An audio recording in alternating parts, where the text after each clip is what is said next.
ये अध्याय 10 पढ़ा रहे हैं किताब में, बाकी जो कट उट गया होगा उसी हिसाब से घटा उठा लेना, ठीक है। मानव बस्ती,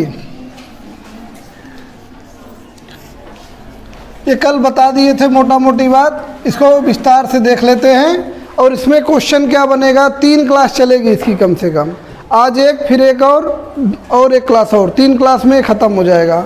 और उसके बाद क्वेश्चन देंगे, लिखना है। तो आज जो पढ़ाएंगे इसका भी क्वेश्चन देंगे, ठीक। तो ध्यान से सुनो और इसी आधार पर लिख के लाना, जितना सुन रहे हो उसी आधार पर लिख के लाना पड़ेगा, ठीक है। तो पहले हम देखते हैं कि मानव बस्ती होती क्या है। तो बस्ती क्या होती है, जहाँ पर मानव समूह में अधिवास बनाकर रहता है। यानी कि इसमें क्या ज़रूरी है, घर होना चाहिए, लेकिन इसके साथ क्या होना चाहिए, समूह में। अगर कोई अकेले घर बना के रह रहा है कहीं एक किनारे, तो उसको बस्ती नहीं कहेंगे। बस्ती में क्या होना चाहिए, कई सारे घर होने चाहिए, तब उसको बस्ती मानेंगे। समूह में होने चाहिए, ठीक है। तो क्या इसको इसकी परिभाषा क्या हो सकती है मानव बस्ती की, मानव जहाँ घर बनाकर रहता है उसे बस्ती कहते हैं। या इसी को और बढ़िया लिखने वाली भाषा में, किताबी भाषा में क्या कहेंगे, वह स्थान जहाँ मानव अपने अधिवास का निर्माण करके समूह में रहते हैं उसे मानव बस्ती कहते हैं, ठीक है। समझ में आया ना, मानव बस्ती क्या होती है, ये हो गया। अब मानव बस्तियों के प्रकार देखेंगे, ठीक है। अब देखो, मानव बस्ती जो है ये कई प्रकार की हो सकती है और इसका विभाजन भी कई आधारों पर किया गया है। तो वास्तव में 3 आधार पर यहाँ पे हमको पढ़ना है कि मानव बस्ती को किस किस प्रकार से विभाजित किया गया है। पहला देखिए, बसाव के आधार पर। अब कहीं पर जो है कोई अधिवास बनेगा या घर बनेगा तो हो सकता है अस्थाई हो और हो सकता है अस्थाई हो। जैसे मान लो कहीं पे मेला लग रहा है तो वहाँ पे टेंट डाल के घर बन जाता है कि नहीं। जैसे इलाहाबाद में कुंभ का मेला लगता है तो वहाँ टेंट डाल के छोटे छोटे घर बन जाते हैं, 1-2 महीने तक रहेंगे, उसको भी बस्ती बोलेंगे।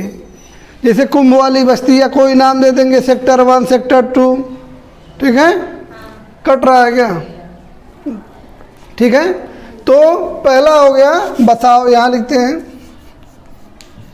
दूसरा बसाव के आधार पर, तो बसाव के आधार पर क्या क्या हो जाएगा, पहला हो जाएगा या तो बस्ती अस्थाई होगी और या अस्थाई होगी, समझ रहे हो। यानी कि जहाँ मानो अस्थाई रूप से घर बना लिया या कोई गांव बना लिया, जैसे तुम्हारा गांव है गढ़मलपुर, तो ये अस्थाई में आ गया कि अस्थाई में, अस्थाई में, ठीक है। तो ये समझ में आया। अब देखो दूसरा आधार क्या है, सघनता के आधार पर या घनत्व के आधार पर। जो घर बने हुए हैं घनत्व के आधार पर। अब जो घर बने हैं या तो वह पास पास होंगे और या दूर दूर होते हैं, ठीक है। तो अगर पास पास होंगे तो उसे कहेंगे सघन बस्ती, ठीक। और अगर दूर दूर रहेंगे तो उसी को प्रकीर्ण बस्ती, ठीक है। इसको ध्यान से देखते हैं। अस्थाई अस्थाई समझ में आया। बस घनत्व के आधार पर, यानी कि जो घर है वह घने बसे हुए हैं कि दूर दूर बसे हुए हैं। अगर घने बसे हुए हैं तो उन्हें कहेंगे सघन बस्ती, और दूर दूर बसे हुए हैं तो प्रकीर्ण बस्ती। अब सघन बस्ती कहाँ बसेंगे, इसके लिए कुछ जगह है, ठीक। इसे मिटा देते हैं। सघन बस्ती कहाँ पे बसेगी, जहाँ नदी की घाटियाँ होती हैं, नदी घाटी में, ठीक है। उपजाऊ ज़मीन हो, नदी घाटी में क्या होगा, जल मिल जाएगा, उपजाऊ ज़मीन भी मिलेगी कि नहीं। उपजाऊ ज़मीन वाले क्षेत्रों में, ठीक, उपजाऊ ज़मीन का क्षेत्र हो। संसाधन संपन्न क्षेत्र हो, संसाधन वाले संपन्न क्षेत्र रहेगा तो बनेगा, ठीक है। अब देखो संसाधन अगर कम रहेगा तो बस्ती प्रकीर्ण हो जाएगी। ये संसाधन संपन्न क्षेत्र है। संसाधन क्या होता है, ये जो मानव की आवश्यकताओं की पूर्ति करता हो, ठीक है। तो अगर संसाधन की अधिकता है तो सघन बस्ती बनेगी, संसाधन की कमी है तो प्रकीर्ण बस्ती बनेगी। ठीक है, तो सघन बस्ती कहाँ कहाँ बनती है? उपजाऊ क्षेत्रों में बनती है, नदी घाटी क्षेत्रों में बनती है, संसाधन संपन्न क्षेत्रों में बनती है। तो वास्तव में ये एक ही जगह की बात की जा रही है। इसको जब हम लिखेंगे तो सघन बस्तियों का निर्माण मुख्य रूप से नदी घाटी क्षेत्रों में उपजाऊ जमीन वाले भागों में होता है और वह भाग संसाधन की दृष्टि से संपन्न होते हैं। लिख लोगे? ठीक, लिखने बहुत ज़रूरी है। लिखना इतना ज़रूरी है कि समझो जैसे मनुष्य के आत्मा हो। ठीक है, जैसे शरीर में आत्मा जितना ज़रूरी है उतना ही कॉपी में लिखना ज़रूरी है। जितना बढ़िया लिखोगे उतना बढ़िया नंबर मिलेगा। ठीक है, तो जो भाषा बोल रहे हैं इसी भाषा में चाहो तो ये शब्दों को जोड़ जोड़ के लिख सकते हैं। लिख सकते हैं कि नहीं? अब कोई पूछेगा इसी में, देखो इसको कैसे लिखेंगे? सघन बस्ती क्या होती है? इन्हीं शब्दों से जोड़ के बनाना है। पहले तो क्या होती है वह हो जाएगा कि जहाँ पर घनत्व अधिक होगा घरों का, जिन क्षेत्रों में अधिवासियों का घनत्व अधिक होगा उसे सघन बस्ती कहेंगे। ठीक, अब यह कहाँ बसेंगी? तो इन शब्दों को जोड़ के बनाना है कहाँ बसेंगी। तो सघन बस्तियाँ नदी घाटी क्षेत्रों में पाई जाती हैं जहाँ की भूमि उपजाऊ होती है और यह क्षेत्र संसाधन संपन्न होता है। बन जा रहा है कि नहीं? ठीक, तो शब्दों के लिखने का मतलब यही है कि हमको जोड़ के वाक्य बनाना है। और वाक्य बनाना जब तक नहीं आएगा तब तक समझो कुछ नहीं हो पाएगा। ठीक है, जितना बढ़िया लिखना है तो उतना ही बढ़िया वाक्य बनाने की कला होनी चाहिए। अब देखिए प्रकीर्ण बस्ती क्या होती है? प्रकीर्ण बस्ती के लिए आवश्यक है क्या? मतलब ये संसाधन संपन्न क्षेत्र है, ये सघन बस्ती है, मतलब बहुत घनी बसी हुई है। ये इसका उल्टा है, तो ये जगह भी उल्टा होगा कि नहीं? तो ये संसाधन विपन्न क्षेत्र होगा। उपजाऊ जमीन थी तो कम उपजाऊ जमीन। ठीक है, जैसे अगर उपजाऊ ज़मीन होगी तो खेती होगी, और खेती होगी तो स्थायी गांव बनेंगे। गांव एक किनारे बस जाएंगे, बाकी ज़मीनें खेती के लिए छोड़ दी जाएंगी, तो लोग सघन बसेंगे। और जब जगह कम रहेगी, मतलब खेती करने वाली ज़मीन नहीं रहेगी, तो वहाँ घास के मैदान होंगे मरुस्थलीय क्षेत्रों में जैसे, तो वहाँ पर दूर दूर तक जो है लोग चरवाहे का काम करेंगे। इसलिए घर दूर दूर बनाएंगे। घर दूर दूर बनाने से फ़ायदा क्या होगा? मान लो एक घर यहाँ बन गया, घर यहाँ बन गया, घर यहाँ बन गया, तो इनको अच्छा खासा क्षेत्र मिल जाएगा कि नहीं चराने के लिए। ठीक है, समझ में आया? तो ये संसाधन विपन्न क्षेत्र होंगे। और क्या होगा? उपजाऊ की जगह कम उपजाऊ ज़मीन होगी, जल की कमी होगी। अगर जल पर्याप्त मात्रा में रहेगा तो कम उपजाऊ ज़मीन को भी उपजाऊ बना सकते हैं। जैसे राजस्थान का एक मरुस्थल है, मालूम है थार मरुस्थल?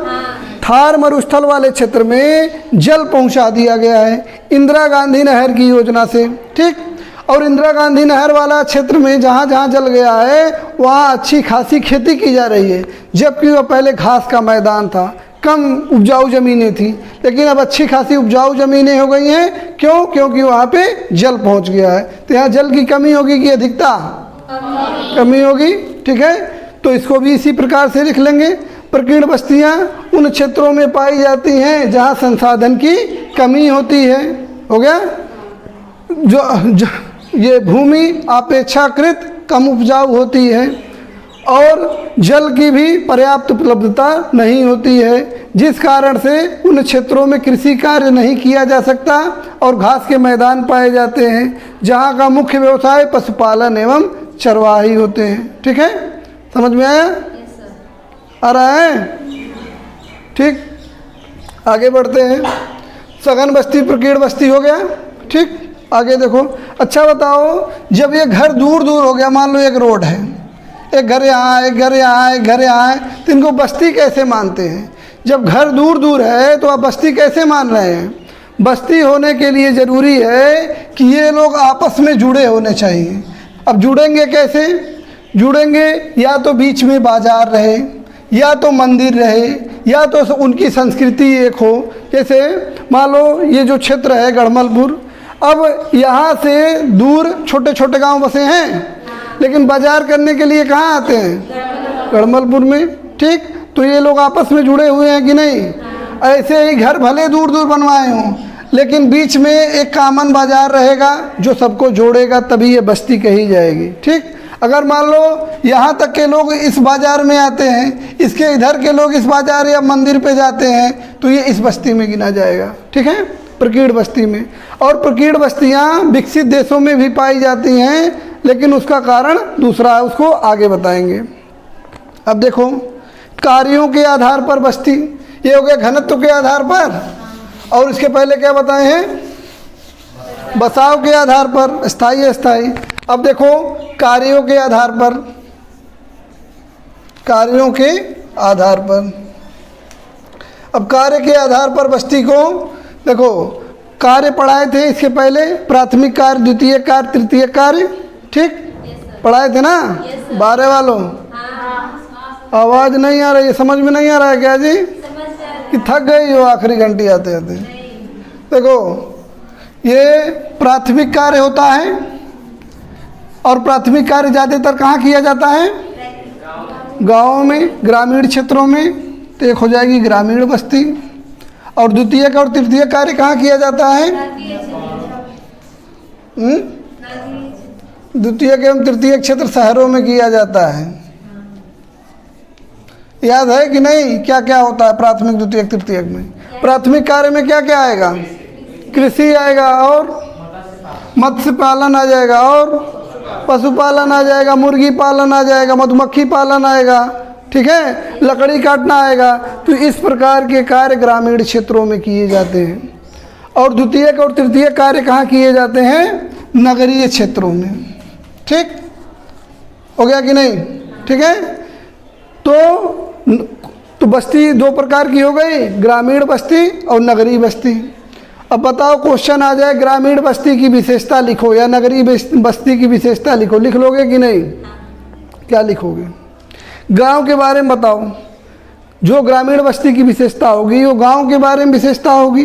तो गांव में क्या क्या होता है यही लिखना है। गांव में लोग एक दूसरे को सब व्यक्तिगत रूप से जानते हैं। किसी गांव में चले जाओ, किसी के बारे में पूछो तो बता देगा, हाँ अच्छा वहाँ, चाहे उसके घर से 100 घर दूर रहेगा, जाएगा, बताएगा, पहुँचाएगा भी, और परिचय कराएगा, खमलिवा के आए हैं। होता है कि नहीं? तो व्यक्तिगत रूप से जाते हैं। शहरों में जाओगे पूछने, उसी बिल्डिंग में एक आदमी रह रहा है, जैसे एक फ्लोर 10 फ्लोर की बिल्डिंग है, दूसरे फ्लोर वाले जाकर पूछेंगे 5वें फ्लोर पे कौन रहता है, वो बता ही नहीं पाएगा कि नहीं? ठीक है। और क्या होता है, गाँव में सहयोग की भावना अधिक होती है। जैसे किसी को वहाँ शादी विवाह पड़ गया तो पूरा गांव उसी में लग जाएगा कि नहीं? अलग से आदमी बुला के खाना खिलाने के लिए ज़रूरत पड़ती है? नहीं, वही लोग, कोई पानी उठा लिया, कोई खाना उठा लिया, कोई चला रहा है, कोई बैठा रहा है, कोई कुर्सी लगा रहा है, कोई मेज़ लगा रहा है। हो गया कि नहीं? शहरों में क्या है कि वहाँ सहयोग की भावना नहीं रहती है। वहाँ खाने का टाइम आ गए तो वही बड़ी बात है, नहीं तो वो भी नहीं आएंगे। नहीं, तो ऐसे ही यही कल का काम है, नगरीय बस्ती और ग्रामीण बस्ती की विशेषता लिख के लाना है और अंतर अपने आप दिख जाएगा। ठीक है, और नहीं होगा तो कल बताएंगे इसको। समझ में आया? आ गया समझ में इतना? अब देखो, नगरीय बस्ती को लेकर के कई सारे विवाद रहे हैं कि नगर किसे माना जाएगा। ठीक है, तो नगर जो है प्रारंभ में मानने के 3 आधार पे ये वाला बन गया, हो गया। अब नगर क्या होता है, इसको लेके कई सारे विवाद हैं। पहले जनसंख्या के आधार पर माना गया कि अगर इतनी जनसंख्या मिनिमम है तो नगर मान लिया जाएगा। लेकिन इसमें दिक्कत क्या थी कि विकसित देश जहाँ पे जनसंख्या कम है वहाँ कम जनसंख्या में ही नगर मान लेते थे। और भारत में कोई कोई गांव जो है 4-4, 5-5 हज़ार की जनसंख्या होते हुए भी गांव थे। ठीक है, तो इसी आधार पर भारतीय जनगणना द्वारा एक परिभाषा दी गई है। तो उसमें 2-3 शर्तें हैं। इन शर्तों को याद रखना है कि अगर कहीं पूछ दिया जाएगा कि नगर किसे कहते हैं तो लिखेंगे भारतीय जनगणना के अनुसार नगर निम्न क्षेत्र को कहते हैं। और ये 3 शर्त आना चाहिए और इसी को बढ़ा के हमको 3 पैराग्राफ बना देना है। हम 3 पॉइंट बता रहे हैं, इसको कैसे बढ़ाना है बताएं ना। चीज़ों को ऐसे बढ़ा के बता के उसको बड़ा कर देना, 3 पैराग्राफ में लिख देना, 6 नंबर का क्वेश्चन हो जाएगा। ठीक, तो पहली शर्त क्या है कि वहाँ की जनसंख्या कम से कम 5000 होनी चाहिए। ठीक है, इससे कम नहीं होनी चाहिए, इससे अधिक ही होनी चाहिए। तो पहली शर्त हो गई।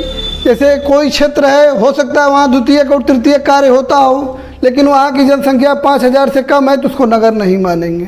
ठीक।